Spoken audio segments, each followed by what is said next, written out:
മറ്റൊരു പ്രധാനപ്പെട്ട വാർത്തയിലേക്കാണ്. വോട്ടർ പട്ടിക ക്രമക്കേടുമായി ബന്ധപ്പെട്ട കോൺഗ്രസ് നിലപാടിനെതിരായ പ്രസ്താവനയ്ക്ക് പിന്നാലെ രാജിവെച്ച കർണാടക സഹകരണ വകുപ്പ് മന്ത്രി കെ.എൻ.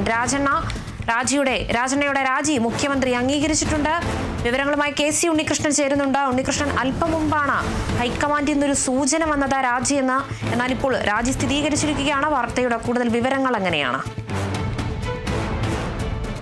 തീർച്ചയായും കർണാടകയിൽ കെ.എം. രാജണ്ണ കർണാടക സഹകരണ മന്ത്രി രാജിവെച്ചു എന്ന് തന്നെയാണ് ഏറ്റവും പുതുതായി ലഭിക്കുന്ന വിവരം. രാജി ഹൈക്കമാൻഡ് ചോദിച്ചു എന്നതാണ് നമ്മൾ നേരത്തെ റിപ്പോർട്ട് ചെയ്തത്. എന്തായാലും രാജി കൈമാറിയിരിക്കുന്നത്, രാജിക്കത്ത് മുഖ്യമന്ത്രിക്ക് കൈമാറിയ അത് അംഗീകരിച്ചിരിക്കുന്നതെന്നാണ് ഇപ്പോൾ ലഭിക്കുന്ന വിവരം. എന്തായാലും കോൺഗ്രസിന് വെട്ടിലാക്കിയ ഒരു പരാമർശം കോൺഗ്രസ് ഭരിച്ചിരുന്ന കാലത്താണ് ഈ കോൺഗ്രസ് ഉയർത്തിയ ആ വോട്ടർ പട്ടിക തയ്യാറാക്കിയത്. ക്രമക്കേടുണ്ടെന്ന് ആരോപിച്ച ആ വോട്ടർ പട്ടിക തയ്യാറാക്കിയതെന്നാണ് കെ.എം. രാജണ്ണ വ്യക്തമാക്കിയത്. വലിയ രീതിയിൽ തന്നെ ഇന്ത്യ മുന്നണിയും കോൺഗ്രസും ദേശീയതലത്തിലും അടക്കം വലിയ രീതിയിൽ തന്നെ വലിയ ആയുധമാക്കി ബി.ജെ.പിക്കെതിരെ ഉന്നയിക്കുന്ന ഒരു ഘട്ടത്തിലാണ് കർണാടകയിൽ നിന്നും ഒരു കോൺഗ്രസ് മന്ത്രിയുടെ ഭാഗത്ത് നിന്നുള്ള ഒരു പരാമർശം വരുന്നത്.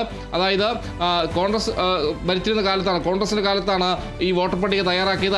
അന്ന് ഉന്നയിക്കാത്ത ഒരു പരാതി ഇപ്പോൾ എന്തിനാണ് ഉന്നയിക്കുന്നത് എന്ന രീതിയിലുള്ള ഒരു പരാമർശമാണ് കെ.എം. രാജണ്ണയുടെ ഭാഗത്ത് നിന്ന് വന്നത്. എന്തായാലും ആ പരാമർശം വലിയ രീതിയിൽ തന്നെ ബി.ജെ.പിക്ക് വടി കൊടുക്കുന്ന രീതിയിലാണ് എന്ന ഒരു വിമർശനമാണ് ഇപ്പോൾ ഉയരുന്നത്. എന്തായാലും കോൺഗ്രസിനെ സംബന്ധിച്ച് കോൺഗ്രസിനെ പ്രതിരോധത്തിലാക്കി എന്ന് തന്നെ പറയേണ്ട ഒരു കാര്യം തന്നെയാണ്. കൂടാതെ അദ്ദേഹം പറഞ്ഞത് അന്ന് വോട്ടർ പട്ടികയെ സംബന്ധിച്ച് കാര്യമായ പരിശോധന നടത്താതെ ഇപ്പോൾ അത് പറയുന്നതിൽ അർത്ഥമില്ല, ഭാവിയിൽ കൂടുതൽ ജാഗ്രത പാലിക്കണമെന്നാണ് അന്ന് മന്ത്രി കെ.എം. രാജണ്ണ വ്യക്തമാക്കിയൊരു കാര്യം. എന്തായാലും കെ.എം. രാജണ്ണയുടെ ഈ പരാമർശത്തിൽ വലിയ വിമർശനം ഉപമുഖ്യമന്ത്രി ഡി.കെ. ശിവകുമാർ അടക്കം നടത്തിയിരുന്നു.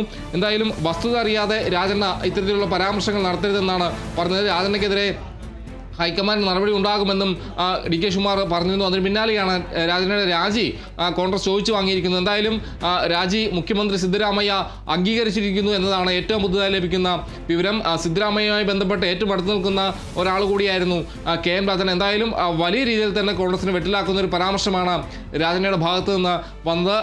കോൺഗ്രസിന് ആയുധം കൊടുക്കുന്ന രീതിയിലാണ് പരാമർശം എന്ന രീതിയിൽ വിമർശനം ഇപ്പോൾ ഉയർന്നു കഴിഞ്ഞിരിക്കുന്നു. എന്തായാലും ദേശീയ തലത്തിലും കർണാടക, മഹാരാഷ്ട്ര ഉൾപ്പെടെയുള്ള സംസ്ഥാനങ്ങളിലും വലിയ രീതിയിൽ തന്നെ ഈ ക്രമക്കേട് ആരോപണം, വോട്ടർ പട്ടിക ക്രമക്കേട് ആരോപണം ഇന്ത്യ മുന്നണിയും കോൺഗ്രസ് ഉയർത്തുന്ന ഘട്ടത്തിൽ തന്നെയാണ് കോൺഗ്രസിന്റെ മന്ത്രി കെ.എം. രാജണ്ണയുടെ ഭാഗത്ത് നിന്നൊരു പരാമർശം വന്നിരിക്കുന്നത്. എന്തായാലും കോൺഗ്രസിനെ കുറ്റപ്പെടുത്തിക്കൊണ്ടുവന്ന് അല്ലെങ്കിൽ പാർട്ടിയുടെ നിലപാടിനെ തള്ളിക്കൊണ്ടുള്ള ആ പരാമർശത്തിൽ ഇപ്പോൾ നടപടി ഉണ്ടായെന്ന് തന്നെയാണ് എടുത്തു പറഞ്ഞ കാര്യം. എന്തായാലും കെ.എം. രാജണ്ണയുടെ രാജി അവിടെ ചോദിച്ചു വാങ്ങിയിരിക്കുന്നു എന്ന് തന്നെയാണ് പറയേണ്ടിയിരിക്കുന്നത്. കെ.എം. രാജണ്ണയുടെ രാജി മുഖ്യമന്ത്രി സിദ്ധരാമയ്യ അംഗീകരിച്ചിരിക്കുകയാണ്. കേണുക.